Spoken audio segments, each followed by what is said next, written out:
कराड येथे Kota junior college of science व lions club Karad city यांच्या संयुक्त विद्यमानाने जागतिक महिला दिनानिमित्त कार्यक्रमाचे आयोजन करण्यात आले। यावेळी पोलीस उपनिरीक्षक सौ रेखा देशपांडे यांनी विद्यार्थ्यांना मोबाईलच्या दुष्परिणामासह काय करावे व काय टाळावे याबाबत मोलाचे मार्गदर्शन केले।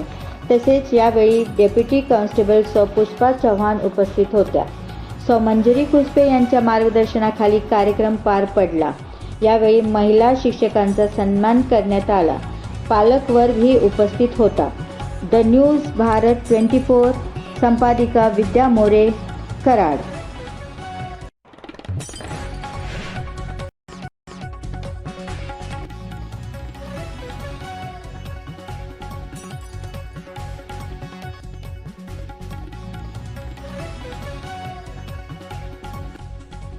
गुड़िया दिल से शौक तुम्हारे गुड़िया सी बन जाती हो, वीर प्रसूता होकर भी पल पल क्यों नीर बहाती हो।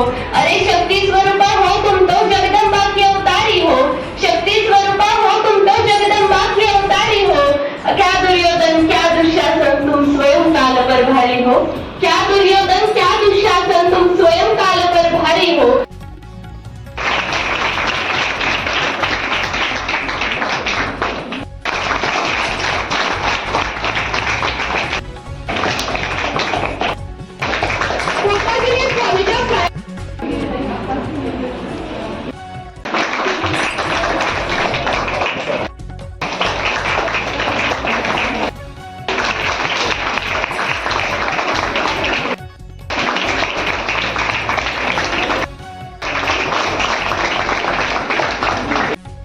पोलीस अधिकारी या नात्याने समाजामध्ये गुन्हा नोंद, गुन्हा तपास, पेट्रोलिंग, कायदा व सुव्यवस्था महिला दिनाच्या लाभल्या फुले गोडवैल हार्दिक शुभेच्छा। आणि दररोज महिला दिन साजरा करण्याची तुम्हाला संधी मिळो हीच अपेक्षा। त्याची जाणीव त्याची समज तुम्हाला आली पाहिजे तर त्याचा अर्थ आहे, नाही तर सगळंच व्यर्थ आहे।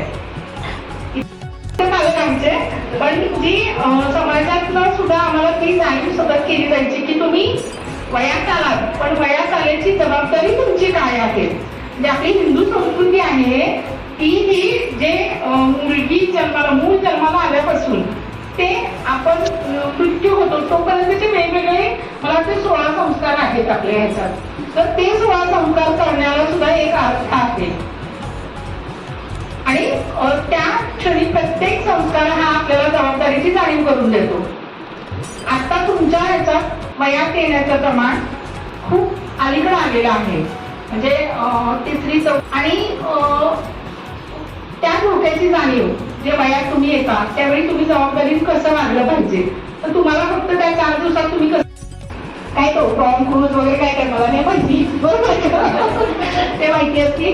तर हे हिरो आवडतात का आवडतात, आपल्या हिरो हार्मोनल चेंजेस होत असतात, वेगवेगळे आकर्षण वाटतं, पण आपण ह्या आकर्षणाला प्रेम समजून बसतो। पटकन सांगायचं आणि प्रपोज डे किती मुलं मिळाले तरुणी भासायला गेलेली आहे का, तर मैत्रिणी गप्पा मारता मारता माझा बॉयफ्रेंड मॅडम लगेच आईला धक्का बसतो, तो पण आईला धक्का बसत नाही। आईला वाटतं माझी बाबी व्यवस्थित शाळेत जाती, व्यवस्थित कॉलेजवरून येते, ती कधीही काही करत नाही। जर तिनं काय केलं तर ते तिच्या मैत्रिणीच्या सांगण्यावरनं केलेलं असतं। माझी बाबू तेवढी खूप चांगली असते असं प्रत्येक आईचं म्हणणं असते की नाही, मैत्रीण अशी वागती म्हणून तू कशी वागतीस।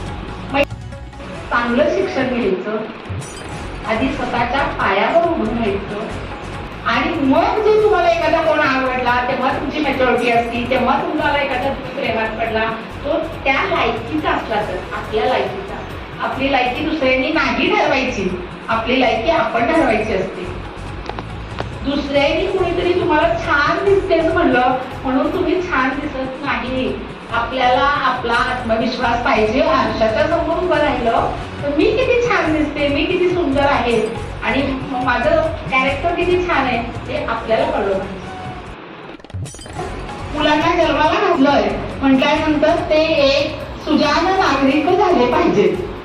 हे महत्वाचं आहे की तुम्ही आधी चांगलं माणूस बना, तुम्ही आधी चांगली एक स्त्री बना, एक मुलगी बना. की बाल गुन्हेगार आमच्याकडे शब्द आहे. आणि ज्याच्या नावावर गाडी आहे, ज्याची गाडी आहे तोही गुन्हेगार आणि तुमचे आई वडील पालक. म्हणजे बघा तुमच्या एकट्यामुळे पुन्हा कुणाला त्रास होतो. म्हणजे त्या गोष्टी आपण बेकायदेशीर गोष्टी केल्याच नाही तर काय टेन्शन आहे का? तुम्हाला उलट त्याचा ट्रेस आला पाहिजे की माझ्या हातून बेकायदेशीर कृत्य घडणार नाही.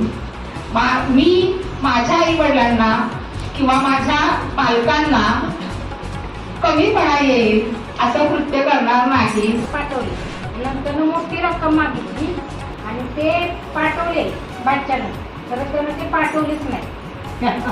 मग त्यात तो फसला.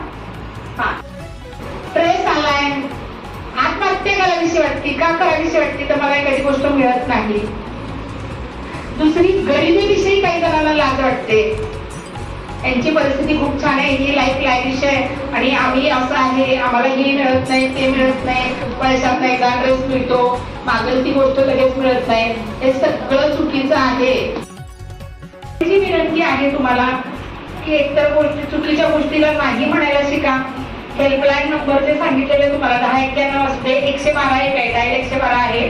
तोही नंबर आमचे पोलीस तुमच्यापर्यंत येतात. तुमच्या घरातल्यांनाही सांगा. परत चुकीच्या गोष्टी चुकीच्या मार्गाकडे जाऊ नका. अनोळखी ठिकाणी तुम्ही कुठं फिरायला जाऊ नका. एकटे कोणाबरोबर फिरायला जाऊ नका. ह्या गोष्टी पाळा. जर तुम्हाला कधी गरज लागली तर आम्ही तुमच्या बरोबर आहोतच. आम्हाला तुमच्याशी गप्पा मारायची संधी दिली अकॅडमीनी आणि लायन्स क्लब ट्राय सिटी, तर त्यांचे मी मनापासून धन्यवाद मानते. आपल्याला आपल्याबद्दल आणि आपले मनोगत मांडून आम्हा सर्वांना मार्गदर्शन केल्याबद्दल मी सौ रेखा देशपांडे मॅडम आणि सौ पुष्पा चव्हाण मॅडम यांचे मनापासून आभार मानते. वाढवली सभेची शान, वेळात वेळ काढून आलात, वाढवली सभेची शान, आम्ही आहोत ऋणी तुमचे, दिलात तो आम्हाला मान. अशीच राहो माया तुमची, हाच आमचा आधार. अशीच राहो माया तुमची, हाच आमचा आधार. पुन्हा एकदा मानतो आम्ही सर्वांचे मनापासून आभार, सर्वांचे मनापासून आभार.